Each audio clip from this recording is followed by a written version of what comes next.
Correspondent Lori Jane Glia explains the historic changes in our state legislature. John, this is the first time in more than a century that a Colorado lawmaker has been expelled. 5 women made 11 formal complaints against Representative Steve Lebsock. And because so many other lawmakers are also accused of sexual harassment, state leaders are now making major changes to the way investigations are handled at the Capitol. I took off my shoes so he couldn't hear me walking. Quickly snuck into my office, closed the door, covered the window with a coat rack so he wouldn't see me, got the files I needed, and left as quickly as I could. It was the summer of 2016 when Colorado State Representative Faith Winter found herself sneaking into her own legislative office. She says she was trying to avoid a fellow lawmaker whose car was in the parking lot. One of my colleagues made me feel unsafe and harassed. Winter alleged Representative Steve Lebsock sexually harassed her during a party celebrating the end of the legislative session, a claim that, among others, later led to Lebsock's expulsion from the legislature. He repeatedly asked me to leave the bar to go have sexual relations with him.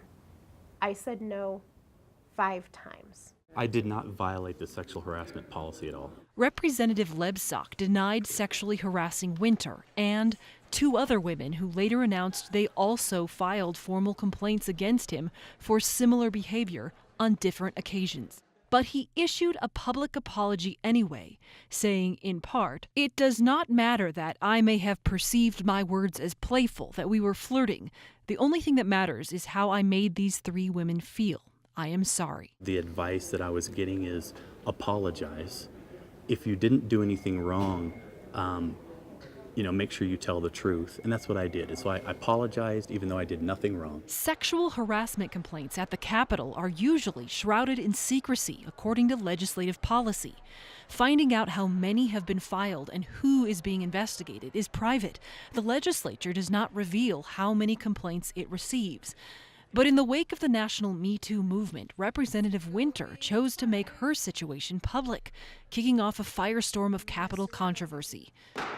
Several people came forward with formal complaints against other legislators in both chambers and both parties. I think the confidentiality of the survivors should be protected. But in politics, there's no accountability in secret.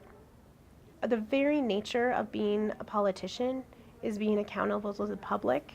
So we have to figure out some way to make pieces of this become public. The process has been unprofessional. The process has been biased. Hopefully we can come up with a formal complaint process and a sexual harassment policy that's fair for all sides. We are trying to find our way through the darkness right now. State Senate President, Republican Kevin Grantham, calls sexual harassment at the Capitol a foreign concept to him and says until the 2017 Me Too movement, the leadership at the General Assembly never dealt with such an influx of allegations. Some of these things and how they're described is a little unsettling. It sort of shines a light on where we're at and how our policies are effective or ineffective. Have you ever had to investigate or be involved in a sexual harassment investigation prior to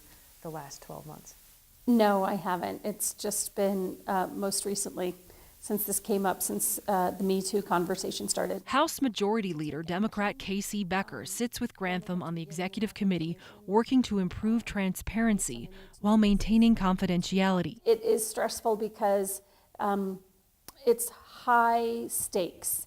You know, it really impacts people's lives on an individual basis, their careers and their standing in their community. The executive committee discovered the nearly 30-year-old sexual harassment policies that promoted secrecy and a single point of contact for an investigation weren't cutting it in the midst of the Me Too movement. So the bipartisan team hired a third-party human resources professional and an outside consultant to help make Colorado's Capitol harassment-free. President Grantham also suggested bringing in the Denver district attorney to determine whether any of the sexual harassment allegations rise to a criminal level. I wish it weren't a problem. I wish it wasn't something we were dealing with, but that's not the cards we're dealt. The state legislature has increased sexual harassment training from once every 2 years to annually. They hope to learn more from the consultant and have a model for new policies and procedures in place by the end of this legislative session.